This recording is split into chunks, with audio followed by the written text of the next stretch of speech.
यहाँ मैं बात करूँगी उन समझदार ख़वातीन की जो हर घरेलू औरत के लिए कामयाबी, बाखबर और खुद इत्मीनानी बनी रहती है। मैं यहाँ बात करूँगी उस हाउसवाइफ की जो घर के नज़्म नक्श, बच्चों की तरबियत, बजट और कफ़ायशारी अज़दवाजी ज़िंदगी के सुनहरे उसूल, ख़वातीन के ज़ाती तरक्की और खुशी के राज। अगर आप भी मेरी तरह चाहती हैं कि आपका घर बने जन्नत का नमूना, क्योंकि समझदारी सिर्फ किताबों में नहीं हर दिन के फ़ैसलों में नज़र आती है। और साथ ही साथ मैं अपनी डेली रूटीन भी आपके साथ शेयर करूँगी। बिस्मिल्लाहिर्रहमानिर्रहीम। अस्सलाम वालेकुम। कैसे हैं आप सब लोग? उम्मीद करती हूँ आप सब लोग ठीक ठाक खैर खैरियत से होंगे। तो माशाल्लाह से मैं भी ठीक ठाक खैर खैरियत से हूँ। वीडियो आज की बहुत ही इम्पोर्टेंट है, इसको आपने मिस नहीं करना, आपने लास्ट तक ही देखना है। हर पॉइंट में, हर राज में एक और ही निखार है जो आपकी ज़िंदगी को तब्दील कर सकता है। अच्छा, यहाँ मैं ना सुबह के नाश्ते के लिए आटा जल्दी से गूंदा और फिर मैंने मशीन लगा ली। अच्छा, आटे को ना मैंने ऐसे पानी में पहले नमक डाला और पानी में ऐसे मिक्स करके ना छोड़ दिया था। फिर मैंने कहा चलो मशीन लगा दूँ। मैं ना जब मशीन लगानी हो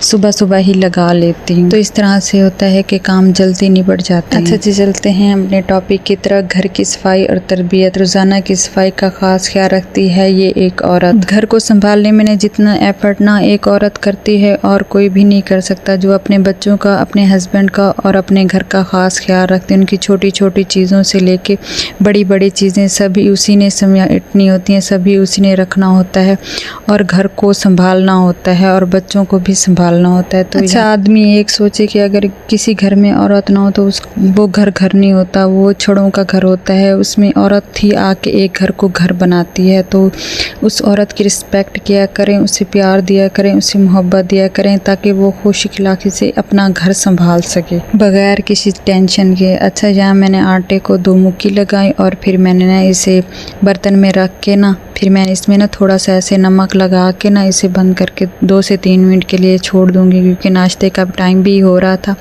तो इस तरह से ये करने से ना आटा बेहतरीन किस्म का तैयार हो जाता है। तो इसके फ़ौरन बाद ही 5 सेकंड के बाद ही आप पराठा या रोटी जो भी बनानी हो आप बना सकते हैं। ये एक बेहतरीन सी टिप्स है जो मैं आपके साथ शेयर करना चाह रही थी। अच्छा, यहाँ मैं ऑमलेट बना रही थी। अब मैं यहाँ ना अंडा इसमें डाल के छोड़ दूँगी। तो चलते हैं अपने टॉपिक की। घर के काम तो हमारे साथ साथ चलते रहेंगे। बजट और कफ़ायशारी। हर महीने का बजट बनाती है ताकि आमदनी और खर्च में तवाज़ुन रहे। फजूल खर्ची से परहेज करती है और सिर्फ ज़रूरत की अशिया खरीदती है। रियायत कीमत में रियायती कीमतों की सेल और ऑफ़र्स का फ़ायदा उठाती है। इमरजेंसी यानी हंगामी सूरत के लिए कुछ ना कुछ रकम बचा कर रखती है। और ये सिर्फ एक औरत ही है जो अपने घर को मैनेज करने के लिए कोशिशें करती रहती है। बच्चों की तालीम और तरबियत। बच्चों की तालीम और इखलाक दोनों का ख्याल रखती है। मोबाइल को या टीवी के ज़्यादा इस्तेमाल से रोकती है। अगर बच्चे सारा दिन टीवी या मोबाइल में रखें तो उनकी तरबियत का भी ख्याल रखती है कि जितनी ज़रूरत हो उतना ही इस्तेमाल करें। और खेल कूद को की हौसला अफजाई करती है। बच्चों के दीन, इखलाक और तहज़ीब सिखाती है, मोहब्बत और वक्त देती है और साथ ही साथ डिसिप्लिन भी बरकरार रखती है। ये है वो एक हाउसवाइफ जो बन जाती है बेहतरीन माँ। अब देखें, जैसे मेरा ये 2 साल का बेटा है, अब उसे क्या पता कि मोबाइल कैसे चलाना है, कैसे नहीं चलाना। बस उसे यही पता है कि बाकियों ने मोबाइल पकड़ा हुआ है तो मैंने भी मोबाइल पकड़ना है और इसे देखना है। उसे कोई समझ नहीं है कि मैंने क्या देखना है क्या नहीं। फिर उससे चलता नहीं है तो रोना स्टार्ट कर दे, ऐसे ना अजीब अजीब हरकतें करना स्टार्ट उसने कर दी। तो ये बात मैं ना आपसे ज़रूर शेयर करना चाहूँगी। तो ना मैंने ना उसे डांटा और उससे मोबाइल लेके रख दिया और मैंने उसे कहा कि आज के बाद आपने मोबाइल नहीं देखना। अच्छा, उसके बाद साथ ना मेरी बेटी भी देख रहे थे, उसने उन दोनों ने ना उसके बाद मेरे से मोबाइल बिल्कुल भी मेरा नहीं मांगा और ना ही अपने बाबा का मांगा। तो ये छोटी छोटी चीज़ें ही होती हैं जो हम ना सिखाएंगे तभी बच्चों को आएंगे। हम अपनी जान छुड़ाने के लिए बच्चों को मोबाइल दे देते हैं, इस तरह से कोई एक्टिविटी नहीं देते जिससे बच्चे खेले कूदें, तो वो जो मोबाइल ना डिप्रेशन बच्चों के अंदर एग्रेसिव कर देता है बच्चों को। तो ये चीज़ आपने ज़रूर करनी है अपने बच्चों के साथ कि मोबाइल से जितना हो सके दूर रखें। अच्छा, यहाँ पे मैंने ना 4 पेड़े बनाए हैं। एक अपने लिए पराठा बनाऊंगी, 2 हस्बैंड के लिए और 1 बच्चों के लिए। अच्छा, जो आटा मेरा बच गया तो इसमें ना हल्का सा ऑयल लगा के ना इसे रख दूंगी। जो ऊपर से एक छिली सी आ जाती है ना, वो चीज़ नहीं आता। और सुबह तक चाहे आप जिस टाइम बनाएं अपनी रोटी इतनी ज़बरदस्त किस्म की बनती है। और ये एक बेहतरीन सी टिप है जो हर हाउसवाइफ अपने नाश्ते में जो आटा बचता है, खाने के बाद जो बचता है उसे संभाल के कैसे रखती है। अच्छा, यहाँ हमने पराठा बनाना स्टार्ट कर दिया है, यूजली जैसे सब लोग बनाते हैं। शौहर के साथ बेहतरीन ताल्लुक। अच्छा, बाकी जो रिश्ते होते हैं ना वो तो हम अच्छी तरह से निभा रहते हैं। जो शौहर के साथ जो हमारी इज़्दिवाजी ज़िंदगी होती है ना उसे हम इग्नोर ही किए जाते हैं। इसी वजह से हमारी लाइफ बहुत ज़्यादा डिस्टर्ब रहती है। तो हमने मेरी बहनें करना कुछ यही है कि शौहर के काम की मसरूफ़ियत और ज़हनी दबाव को समझती हैं हम लोग, क्योंकि हमारे साथ हमारे जब हस्बैंड रहता है तो उसकी छोटी छोटी बातों का अगर हम नहीं समझेंगे, उनके दिमाग को नहीं पढ़ेंगे तो हम कैसे उनके साथ रह सकेंगे। इज़्ज़त, मोहब्बत और सब्र से ताल्लुक़ को मजबूत बनाती है, बहस से गुरेज करती है। जैसे हस्बैंड थके रहेंगे, काफ़ी औरतें ऐसी होती हैं जो बिला वजह ही झगड़ा जो दूसरों का गुस्सा होता है, ससुराल वालों का होता है, वो हस्बैंड पे निकाल देती हैं, यहाँ से ना चाह के शुरू हो जाती है। तो कोशिश किया करें छोटी छोटी बातों पे ना बहस करना छोड़ दें, बातचीत और ताउन का माहौल बनाएं, यानी कि एक दूसरे को अच्छी अच्छी बातों से। हस्बैंड आता है, पानी दें, दूध दें, जो पसंद हो उन्हें।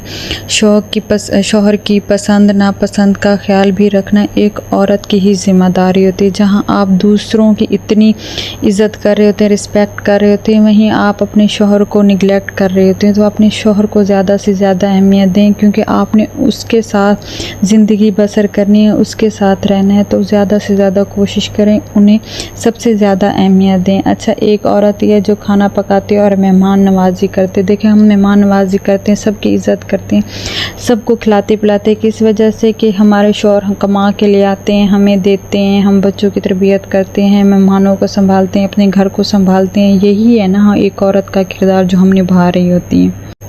तो वहाँ पे हमें अपने शौहर को नहीं भूलना चाहिए, उन्हें सबसे पहले ही अपनी लाइफ में इम्पोर्टेंट देनी चाहिए, सबसे आगे ही रखना चाहिए। घर के अफराद की पसंद के मुताबिक मज़ेदार और साफ़ सुथरा खाना तैयार करती है, मेहमानों के लिए अखलाक और गर्मजोशी से पेश आती हैं औरतें, और वसाइल कम हो, वक्त और बजट दोनों को देखते हुए बेहतरीन खाने बनाते हैं और अपने हस्बैंड का सर फ़ख्र से बुलंद करती हैं कि आपकी बीवी ने सबको इतने मज़े मज़े के खाने बना के दिए हैं। आप भी खुश रहें, अपने हस्बैंड को भी खुश रखें, अपने बच्चों को भी और अपने मेहमानों के किसी की दिल आज़ारी कभी ना किया करें। अपनी ज़हनी सेहत और नरमी का भी ख्याल रखते, सिर्फ दूसरों के लिए नहीं बल्कि अपने लिए भी वक्त निकालते हैं। मुताला यानी कि तस्बीह, दुआ या कोई नया हुनर सीखने का शौक़ रखती है, यानी कि हमें जो कुछ भी आता है अल्लाह मियाँ से मांगती हैं, अपने घर वालों के लिए दुआ करती हैं, तस्बीह ख्वाह करते हो, खुद को नज़रअंदाज नहीं करती। अल्लाह मियाँ के लिए ज़रूर टाइम निकालना चाहिए, ये हमारी ज़ात को, हमारी रूह को सुकून देती है। हमें अपनी अहमियत पहचाननी चाहिए। हम ख़वातीन वक्त का बेहतरीन इस्तेमाल करते हैं, यानी टाइम मैनेजमेंट, हर काम के लिए वक्त मुकर्रर करती हैं, जैसे सफाई, खाना, इबादत, बच्चों के काम। अचानक आने वाली मुश्किल में घबराती नहीं हैं, बल्कि तहम्मुल और मनसूबाबंदी से सामना करती हैं। ये एक समझदार औरत की निशानी है। तो मिलते हैं नेक्स्ट